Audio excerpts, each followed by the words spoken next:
అందరికీ నమస్కారం. ఈరోజు ఒక గమ్మత్తైన సంఘటన తెనాల్లో జరుగుతున్న సందర్భంగా ఒక మాట మాట్లాడాలనిపించింది, 10 మందితో షేర్ చేసుకోవాలనిపించింది. అదేమిటంటే మాజీ ముఖ్యమంత్రి తెనాలి పర్యటన. ఎందుకు ఆ పర్యటన అంటే, మరి అక్కడ రౌడీ షీటర్లుగా బాగా పేరు పొందిన మరి జాన్ విక్టర్ ఒకతను, అతని గ్యాంగు, ఓ 3-4 ఉన్నారు. ఎన్నో కేసులు వాళ్ళ మీద ఉన్నాయి. ఐ థింక్ జగన్మోహన్ రెడ్డి ముఖ్యమంత్రిగా ఉన్నప్పటి నుంచి కూడా ఉన్నాయి వాళ్ళ మీద కేసులు. మరి పోలీస్ స్టేషన్కి ఎన్నోసార్లు వెళ్ళారు, వచ్చారు. గంజాయి బ్యాచ్, చైన్ బ్యాచ్ అని ఎన్నో బిరుదులు ఉన్నాయి. తెనాల్లో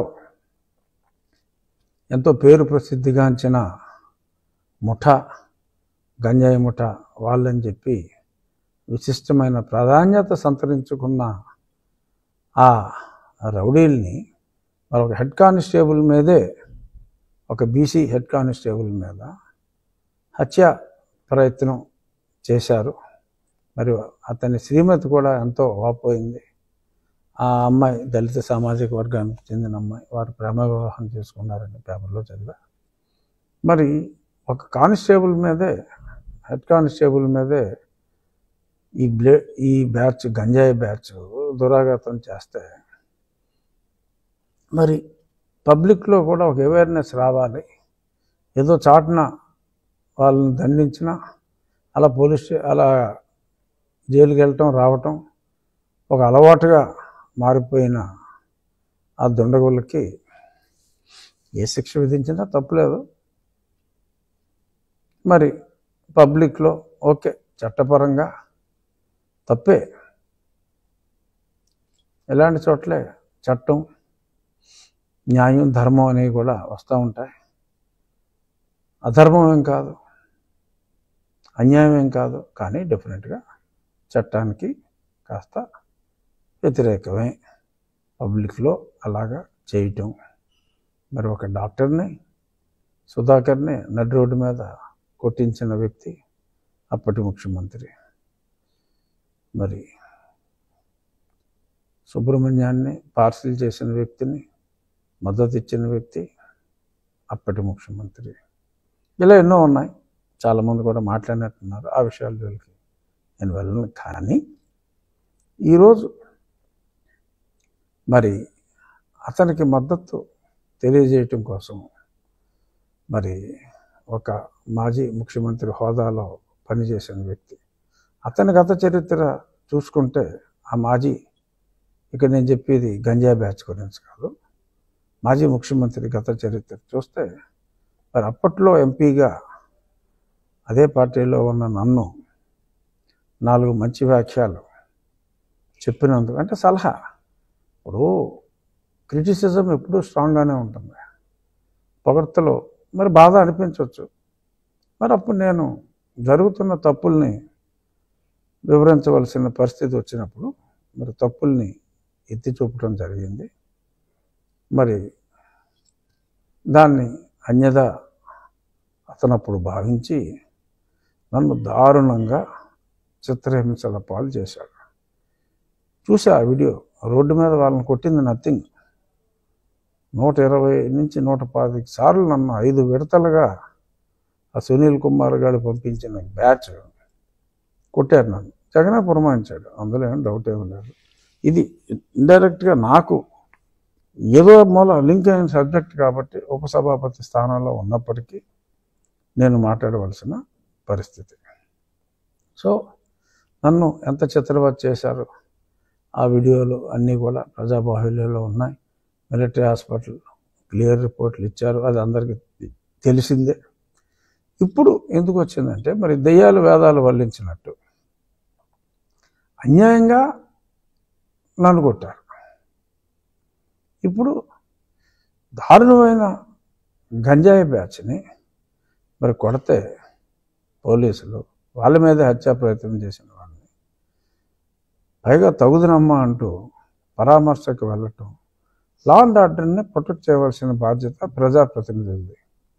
జగన్మోహన్ రెడ్డి ఇప్పుడు ముఖ్యమంత్రి కాకపోవచ్చు, కానీ ఒక ప్రజాప్రతినిధిగా పులివెందుల ప్రజలకి ప్రాతినిధ్యం వహిస్తున్న వ్యక్తి ఇలా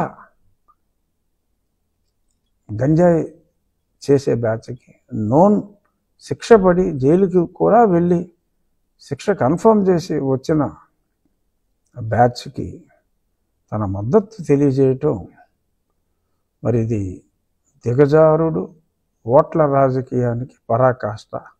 సరే, ఈ ప్రయత్నంలో అతను గతంలో వచ్చిన ఆ ఓట్లు కూడా రాని పరిస్థితికి వెళ్తాడు. రాజకీయాల్లో ఆత్మహత్యలే తప్ప హత్యలు ఉండవని చెప్పి సామెతలు ఊరికే రాలేదు. ఇటువంటి వాళ్ళని చూసే వచ్చినట్టుంది తెలుగుదేశం పార్టీకి ఆర్ అన్ని రాజకీయ పార్టీలకి, ఒక్క యువజన శ్రామిక రైతు కాంగ్రెస్ పార్టీకి తప్ప ఈ రోజు ఎంతో సుదినం. ఎందుకంటే ఒక రాజకీయ నాయకుడు క్రిమినల్స్, ప్రజాకంటకంగా తయారైన క్రిమినల్స్ని పోలీసులు